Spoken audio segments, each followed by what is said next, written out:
Бажаю здоров'я, шановні українці. Готуємося вже зараз до дипломатичних подій наступного тижня. Має бути дуже активно, починаючи з понеділка. Євросоюз підтвердив готовність відкрити перший кластер. Це дає новий рух нашим перемовинам про вступ України в Європейський Союз. Ми зробили абсолютно все для цього прогресу. Я вдячний усім, хто допомагав. І усім, хто працює на нашу державу. Україна готова до відкриття 6 кластерів. Ми розраховуємо, що цього літа ми зможемо досягти більше результатів для нашої інтеграції в Європейський Союз. Принаймні, з нашого боку, не буде жодних затягувань. І важливо, дуже важливо, щоб партнери теж відчували повне значення цього процесу. Ми чуємо від багатьох лідерів, що не тільки Європа потрібна Україні, але й Україна потрібна Європі. Це правда. І враховуючи довготривалі наміри Росії, те, що зараз російські бази будуються поблизу Європи, вже навіть там, де військових баз не було у радянський час, це точно свідчить, що без України, без наших спроможностей і нашого досвіду Європі може бути надзвичайно складно. Треба все це брати до уваги.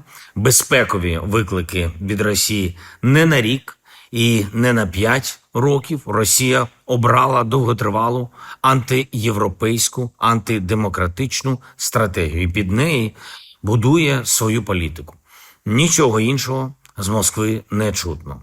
Хіба що вони намагаються підкупити тих чи інших політиків тими чи іншими вигодами. Але не заради миру, а заради того, щоб ці політики просто продали Росії інтереси своїх націй та спільні інтереси Європи. Зрештою, вони програють, як Орбан, але багато хто все одно намагається подружитись з путінськими гаманцями і заплющують очі на те, що відбувається реально. Я хочу подякувати усім тим, хто все ж таки бореться за свої народи і за інтереси Європи, і за безпеку в Європі, безпеку з Україною. Персонально зараз я хочу подякувати президентці Єврокомісії Урсулі фон дер Ляєн та президенту Євроради Антоніо Кошті за спільну роботу і всім європейським лідерам, кожному і кожній, хто ухвалює сильні та справедливі рішення. Вітаю також і Молдову з цим прогресом. Україна і Молдова разом долають цю відстань до повноцінного вступу в Європейський Союз. Серед усіх європейських націй, які вже приєднались до Європейського Союзу, чи які бачать для себе таку перспективу, саме Україна віддає заради Європи найбільше.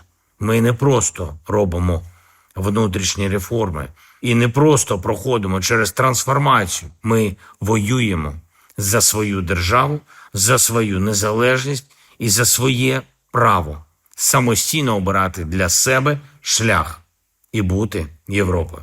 І це наше право одночасно і право кожного народу, нашого регіону. Ми воюємо за свою та їхню свободу, за Європу для себе та для них.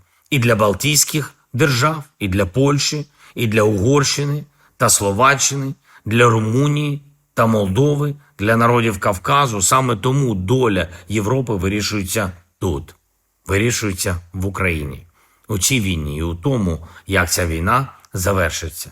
І чи будуть у Росії після цієї війни ще сили і бажання посягати на життя України та інших сусідів, на всю нашу Європу. Саме тому ми маємо завершити цю війну достойно і з гарантованою безпекою, і про це ми будемо говорити з партнерами в рамках самітів Групи 7 у Франції та згодом на саміті Євроради і в Анкарі на саміті НАТО. Перемовини та зустрічі в Європі цими тижнями мають бути не пустими. Ми наповнюємо їх змістом, очікуємо змісту від партнерів.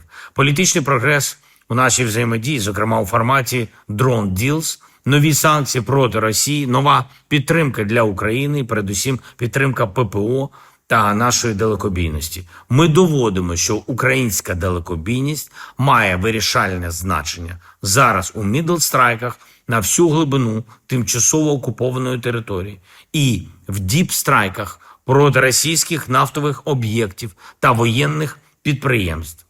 Були цієї доби хороші влучання у Служби безпеки України у тимчасово окупованому нашому Криму і у нашої армії по території самої Росії у Волгоградському та Краснодарському регіонах саме проти нафтових об'єктів.